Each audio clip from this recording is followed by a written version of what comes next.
Okay, welcome back. We're going to go through the R example now for illustrating quasi-likelihoods. And we're going to start here with this regression example. And if you remember, we were starting with a case where we're modeling the log rate as a function of basically two parameters and an indicator variable for group. And we can fit a actual plain old likelihood, or we can fit a quasi-likelihood, or this is the quasi-log likelihood. The only difference being between here and here, right? The only difference being is this over-dispersion parameter. So within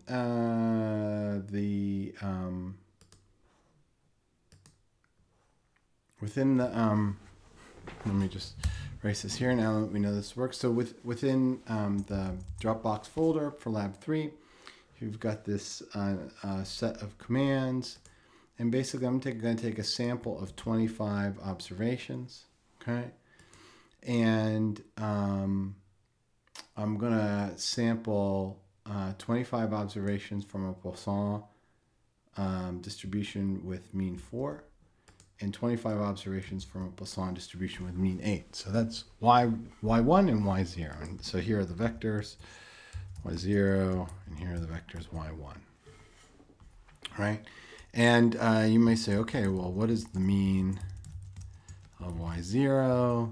And what is the variance? What is the variance of y0? Okay? Mean and variance are close. Same thing for y1. Right? Same thing for y1. Okay, and so also, if we don't know that the groups are different, we might combine them and put them together in one vector. So I'm going to call that y and x. Right, so I can do c bind yx. And so now you have all the data here, and y and x tells you whether x is our z, our indicator variable telling you whether you're in group 0 or group 1.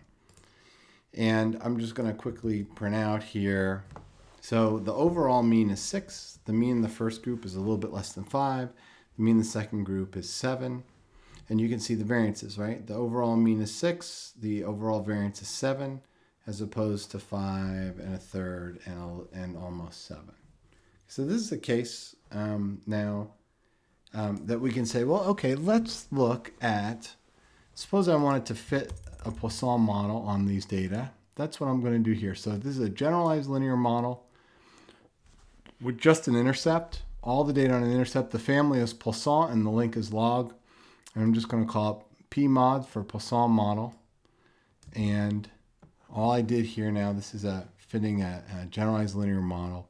Here's my intercept, okay? And of course, e to the 1.7 is 6.04, and that's this mean up here, right?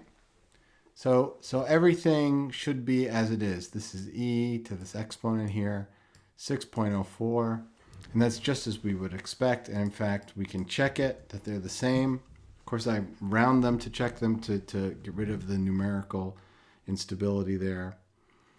And that's just a plain old regression model, and that gives you the maximum likelihood estimate for beta 0. Now, to fit a quasi-likelihood, R makes it really easy. You just change the family from Poisson, you change it to quasi-Poisson. And in fact, there's a little bit more general. You could actually fit a quasi-family with a log link, and you tell it what variance you want. It's just easier to use the quasi-Poisson. This is the same. And I'm going to run this model here. Okay? And now I get essentially the same answer. I get 6.04, same estimate, right? And so here's we can put them right next to each other. Here's the first model. Here's the quasi model. We can get them both up here. Same estimate. Standard errors are a little different, right? And notice for the Poisson model, it says the dispersion parameter for the Poisson family is taken to be 1 because you're fitting a Poisson, so there's no over dispersion or under dispersion. The mean and the variance are equal. For the quasi model, the dispersion parameter is taken to be 1.16, so this is that sigma. This is that extra dispersion variance that we have, 1.68, right? And you can do cool things by, you could say, okay, well, here's the mean, 6.04. Oops, and I think if we multiply by 1, 6, 8, 8, yeah, we get the variance, right? So that's what the model is telling you. It's telling you exactly what's going on. And it says, oh, hey, look, this mean, this variance aren't equal. They're off by this factor. So that's got to be the over dispersion. And it does that because it's a super simple model. It's just got an intercept in it. All right. The summary of the model, $ dispersion. It gives you the two things, and it says which factor is correct, right? And so you can easily see, oh, look at that. If I take the variance and divide by the mean, right? In the Poisson model, they should be 1, but they're not. They're 1.6 and 1.1688. All right, so what is it? We started off with the mixed case, right? I mean, we started off with the case where we had combined the two groups. Let's just do this real quick for just one group, just to see how we would expect it to look. So here is, and I'm just going to put some space here. So here is the Poisson model for the 0 group, right? And there, that was that mean, right? So mean of y0, mean helps if you spell it right, right? And of course these mix. And if you do the same for the quasi-likelihood, you get the 4.6. But notice the dispersion parameter here is almost 1. That's what this says here. And if you look at the variance to the mean, it's very close. So the variance VAR or Y0 is very close to the mean of Y0. All right? So, okay, all that makes sense. And these quasi-likelihoods then seem nice. They're nice, flexible. Seem like they can be quite useful, which they can be. And so since this is a very simple model, this is a model, right, where all you're doing is you're estimating a mean, one mean. And that model that we just ran for one group, this one up here, one group, right? You just have an intercept, beta 0. You exponentiate that, you get the mean. It's no different than maximizing a Poisson likelihood with lambda, except all you're doing is taking the log of that thing. So what I'm going to do is I'm going to draw for you the actual log likelihoods so we can compare them. So I'm going to let beta be a sequence from 0.75 to 2 by a little bit. So this is my parameter space now.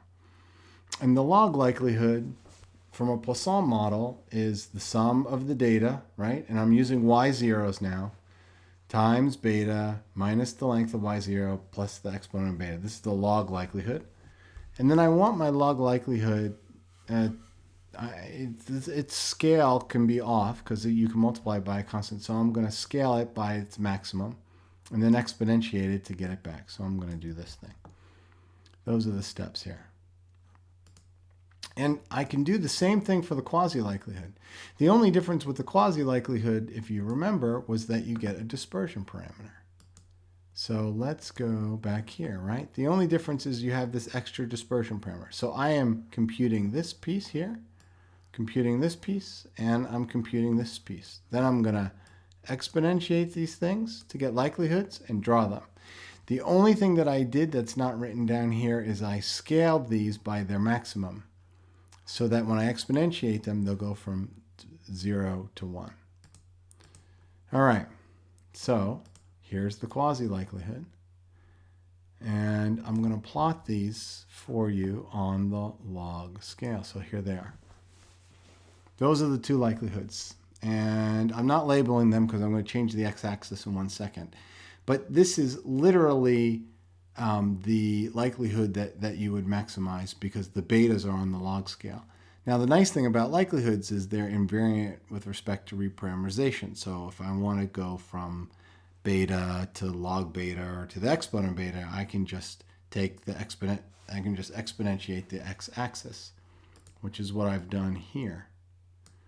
All right, so I'm going to exponentiate that axis. And it looks a little bit more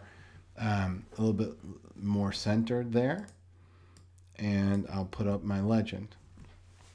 And so in this case, the Poisson likelihood is black and the quasi likelihood is red, and the dispersion is 1.06, which is not very big, right? And so if you want to see how it changes, we can, I'm just going to run the whole thing again. Oh, now there's a case right off the bat where the dispersion parameter you see is less than 1. So what do you see? You see that red line is narrower. There's less variance than the Poisson model might predict. Okay. Let's do it again. There's more variance. Again, less variance there. 85% of the variance. All right. So just so that you can see, here's the mean of y0. Here's the variance of y0. And these are just random draws from a Poisson, nothing special. I'm not using the combined group. This is just the natural variability that you would see with 25 observations. Do it again. There's a slight bit of extra variability. Here, a little bit less. And so, you know, I don't know why they're all showing up less. It's just whatever seed that I got, but there you go. Okay. So one interesting thing is if we change, I can do a quick hack here and let y0 equal y. So now that's the combined group. And now let's run that sucker. All right? And they look pretty close. I wonder why they look pretty close. They look pretty close because these means are close. So what I'm going to do is I'm going to go up here and change this. Instead of 4, I'm going to make this 18 for the two groups.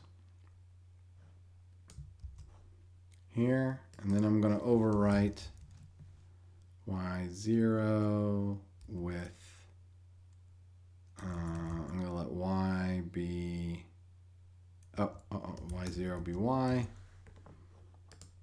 And we'll see if this little hack works here.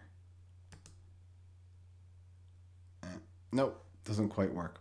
What I was trying to get is to show you what a lot of over dispersion would look like in this case when you ignored it. But part of the problem is that the mean is so far off.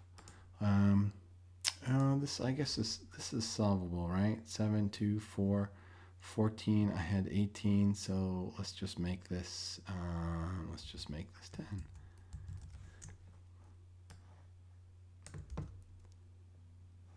Well, that didn't help, did it?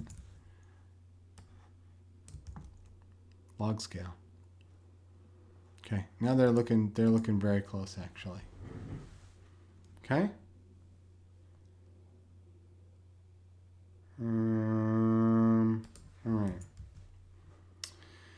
All right, let's be done hacking with this thing and messing around. Let's go back. You can run the plot. You can see when the dispersion's over, when it's under. Now let's try and run this for the full model or the true model. So here, I'm going to run this now for a generalized linear model on 1 and x is the indicator for group. Okay, now I have two parameters, the intercept and the parameter for the indicator function. Okay, and I can exponentiate them. And I'm getting the mean and then the ratio of means. And that's what I'm showing you here. This is what I get from the regression. And then this is the mean and the actual ratio of means. So the mean of the second group, y1, is 18 still. Because it's ginormous. So, because I had changed it to 18. So let's go back to 8. Let's rerun this here. That's the problem with going off script. Okay. So you can see now the mean of y1 is 7. And so the ratio of 7 to 3.2 is slightly less than 2. All right, these things are easy to check in here. But notice the dispersion parameter is taken to be 1. Whereas if you fit the quasi-likelihood model now, okay, you get the same parameters, 3.92, 1.84, 3.92, 1.84, all right? You can exponentiate to get the same means, Okay, but you're picking up a little over dispersion, like 10% over dispersion. Let's see what our picture is. Let's see if we can draw the picture. Oh, this is just the over dispersion in the first group. This is just group X0. So mean of Y0 and mean of Y1. Whoops, and and variance of Y0 is 5.4. 5.41 divided by 3.92 is 1.38. So that's what this is picking up, the 1.38 here. So this is just focused on the first group. And so it shows up, that over dispersion I think is showing up. So let's rerun this again. Let's see what we've got. See if the first group is behaving a little bit better. That is low. Let's just do, wow, 1.4. So, you know, take 25 observations. There we go. So now the first group, the mean and the variance are pretty close. Mean y dot 0, variance y dot 0. Okay, those are very close. So there's no over dispersion that you would pick up from the quasi likelihood model on just the first group alone. And then we can even take a look at what's going on in the second group. In the second group here. So there's under dispersion, it looks like, in the second group. And we can see that just by here. So here the variance is 1. The rate ratio is less than 1. And in the quasi-likelihood model, you're going to pick up this under dispersion here, because the variance is less than what it should be. And so here you go. Here's that dispersion parameter. Now, why does this turn out to be important? Well, in this case, if you look at the standard errors, the estimates are the same, but if you look at the standard error, you got 10% and 12%. In the quasi-likelihood model, your standard error is 9% and 11%. So you're gaining about 10% efficiency in estimation. And this comes from just having the dispersion parameter and getting a model that's closer to your data. All right, so I hope this helps you understand a little bit about what's going on. And if you have any questions, please post them on Slack. Thanks.